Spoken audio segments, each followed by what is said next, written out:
ஓம் சரணாகத தீனார்த்த பரித்ராண பராயணி சர்வஸ்யார்த்திகரே தேவி நாராயணி நமஸ்துதி.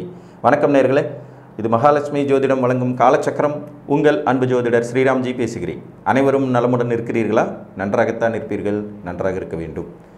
இன்றைய காணொளியில் நாம் காண இருப்பது சாரம் எப்படி பலன் தரும். இதன் தலைப்பு. பொதுவாக நட்சத்திர சாரங்களை பற்றி நான் பெருசாக காணொளிகள் போட மாட்டேன். அதுக்கான காரணம் என்ன அப்படிங்கிறதை முதல்ல சொல்லிடுறேன். சாரத்தின் அடிப்படையில் பலன்கள் தீர்மானிக்கப்படுகிறதான்னு கேட்டால் 5% தீர்மானிக்கப்படும். ஒரு ஜாதகத்தில் 8ஆம் அதிபதியோட தசை வரப்போகுது. 8ஆம் அதிபதி நமக்கு என்ன தருவார்னு நமக்கு நல்லா தெரியும். துன்பம், விபத்து, கண்டங்கள், அசிங்கம், அவமானம், வெளிநாட்டு பிரயாணம் அப்படிங்கிறது மாதிரி சொல்லிக்கிட்டே போகணும். இந்த 8ஆம் அதிபதியாக தான் செயல்படுவார்.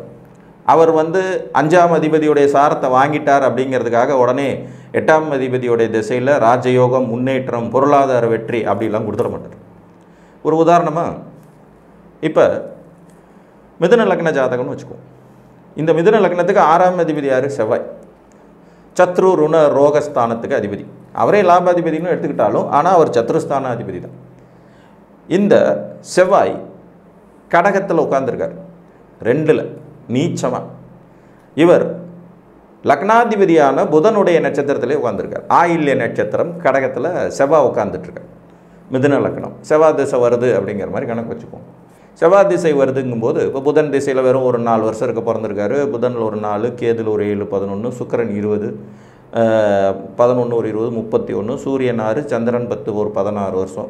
கிட்டத்தட்ட ஒரு 48 வயசில் செவ்வாய் திசை வருது. 6ஆம் அதிபதி 2ஆம் இடத்துல இருக்கார்.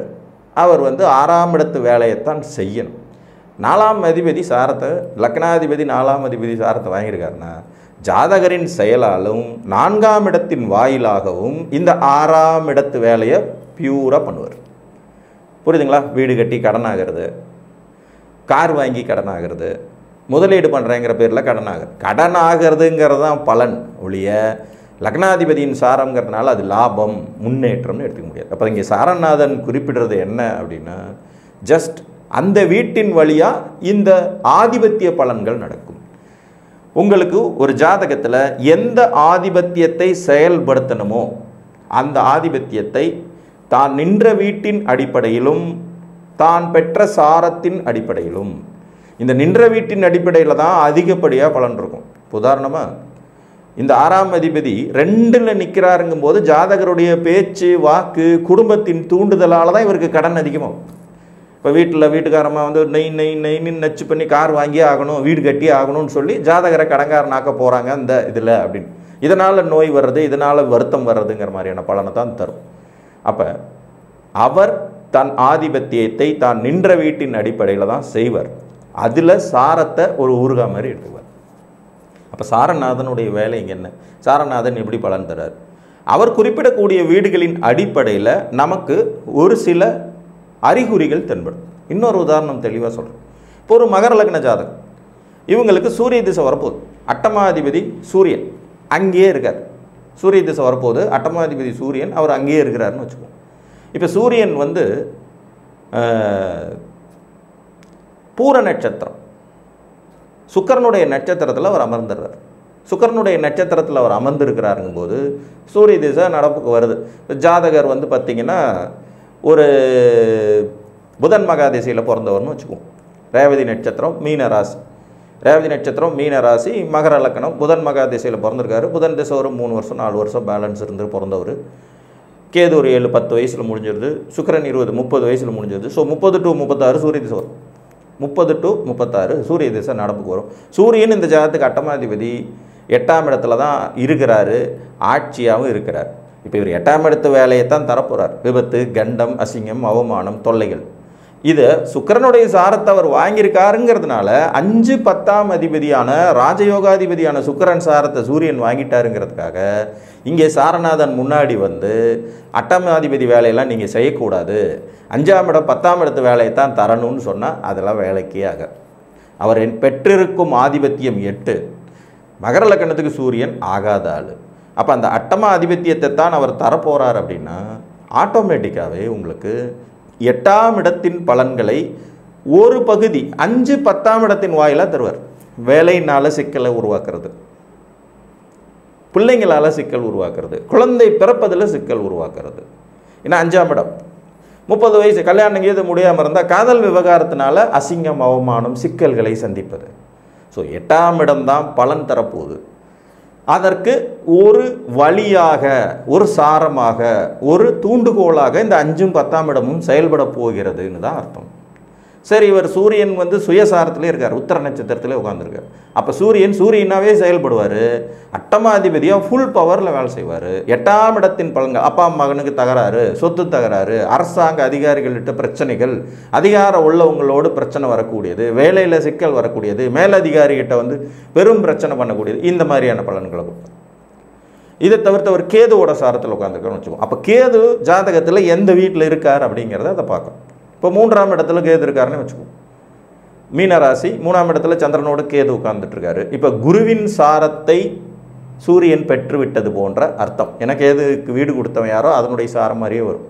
அப்போ 3, 12ஆம் இடத்தின் வாயிலாக 8ஆம் இடத்து வேலைகள் நடக்க போகிறது. 8ஆம் இடத்து வேலை தான் எங்கிருந்து நடக்கும் அப்படிங்கிற நுணுக்கத்தை தான் இந்த சாரநாதன் சொல்லுவான். இப்போ 8ஆம் இடத்து வேலைங்கிறது தெரிஞ்சு போன விஷயம் தானே.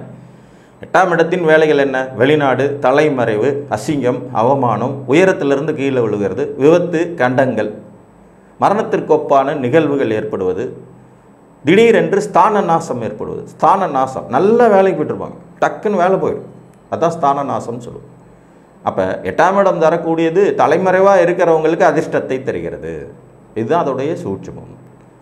ஆயுள் கண்டங்கள், ஆயுளுக்கு ஒப்பான பிரச்சனைகள் ஏற்படுவது, இதை தான் கொடுக்க முடியும். அப்போ சாரநாதன் இங்கே அந்த தசாநாதன் அவர் பெற்ற ஆதிபத்தியம் செயல்படுவதற்கு ஒரு குறிகாட்டியாக இருப்பார். ஆனால் முழுக்க சாரநாதன் அடிப்படையில் ஜாதகம் செயல்படுவதே இல்லை. புரியுதா உங்களுக்கு?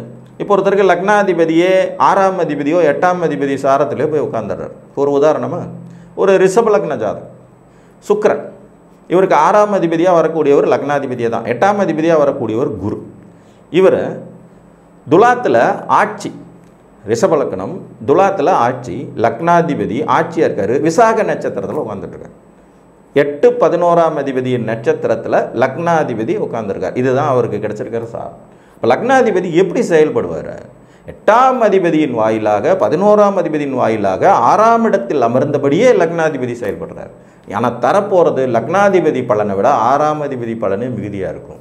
அப்போ ஜாதகரின் லக்னாதிபதி ஆட்சி பெற்ற நிலையிலும் அதை நீண்ட ஆயுள், கான்ஃபிடென்ட், முன்னேற்றம் எல்லாம் கொடுத்தாலும் ஒவ்வொன்றுக்கும் கடுமையான போராட்டங்கள், கடுமையான எதிரி சூழ்நிலைகள், கடுமையான வம்பு வழக்குகளையும் சேர்த்து தான் சந்திக்கணும். புரியுதுங்களா? அப்போ அந்த சேர்த்து சந்திக்கணுங்கிற விதியை சாரநாதன் கொடுப்பாரு. ஒரு கிரகம் தான் பெற்ற ஆதிபத்தியத்தை தான் நின்ற வீட்டின் அடிப்படையில், முதல்ல பெற்ற ஆதிபத்தியம், நின்ற வீட்டின் அடிப்படையில் தனது காரகத்துவங்களின் வாயிலாக கலந்து தரும். இங்கே 90% பலன் முடிஞ்சு போயிடும். அதில் மீதி இருக்கிற அந்த 5%, 10% தான் சாரநாதனுடைய வேலை. புரிஞ்சுதுங்களா? இப்போ மிதுன லக்கணத்திற்கு 2ஆம் இடத்தில் அமர்ந்த செவ்வாய் ஆயில்யத்தில் இருந்தாருன்னு சொல்லி நம்ம புதன் திசைன்னு கணக்கு போட்டோம். அது அப்படி வராது. சந்திரன் நின்றதுலேருந்து தான் அந்த திசை கணக்கில் வரும். நான் அது உங்களுக்கு புரியறதுக்காக அப்படி விளக்கம் சொல்லிட்டேன், எப்போ வரும் செவ்வாய் திசை அப்படிங்கிறதுக்காக. அப்போ சாரநாதனுடைய பங்களிப்புங்கிறது இங்கே ரொம்ப கம்மி. நட்சத்திரங்கள் தான் சாரநாதனாக செயல்படுகின்றன. நீங்கள் ஒரு விஷயத்தை யோசிச்சு பார்த்தீங்கன்னா, நம்மளாம் பூமியில் இருக்கோம், பூமியிலிருந்து கிரகங்கள் சுற்றி இருக்குது. நட்சத்திரங்கள் அந்த கிரகங்களுக்கு அந்த பக்கம் கோடிக்கணக்கான மைல்களுக்கு அந்த சைடிலிருந்து ஒளிர்ந்து கொண்டிருக்கின்றன. சூரியனே ஒரு நட்சத்திரம் தான். அப்போ இந்த ரொம்ப தூரத்திலிருந்து வரக்கூடிய அந்த நட்சத்திர சாரத்தின் அளவீடுகள் நமக்கு சில துல்லியமான கணக்கீடுகளை போடுவதற்கு உதவி புரிகிறதுனாலும் கூட, நட்சத்திர சாரநாதனே மெயின் ஹீரோ, அவர் உள்ள எல்லாத்தையும் பண்ணிடுவார் அப்படிங்கிறதெல்லாம் இல்லவே இல்லை. ஸோ சாரநாதனின் பங்களிப்பு, அவர் பலன் தர்ற மெத்தடு அப்படிங்கிறது பார்த்திங்கன்னா வெறும் 5%. சில ஜாதகங்கள் அது கூட செயல்படாது. அந்த 5% கூட இல்லாமலே கூட சாரநாதன் செயல்பட்டு விடும் தன்மை கொண்டவராக இருப்பார். அதனால் ஒரு கிரகம் நின்ற வீடு ரொம்ப முக்கியம். அவர் பெற்ற ஆதிபத்தியம் அதை விட முக்கியம். அந்த ஆதிபத்தியத்தை நன்மையாக தர்றதுக்கும் தீமையாக தர்றதுக்கும் தான் சுபக்கோள்களின் தொடர்புகள், லக்ன சுபர்களின் தொடர்புகள், லக்னாதிபதியின் வலு, இவைகளை கொண்டு தீர்மானிக்க வேண்டும் என்று கூறி மீண்டும் ஒரு காணொளியில் உங்களை சந்திக்கும் வரை உங்களிடமிருந்து அன்புடன் விடைபெற்றுக் கொள்வது உங்கள் அன்பு ஜோதிடர் ஸ்ரீராம்ஜி. நன்றி, வணக்கம்.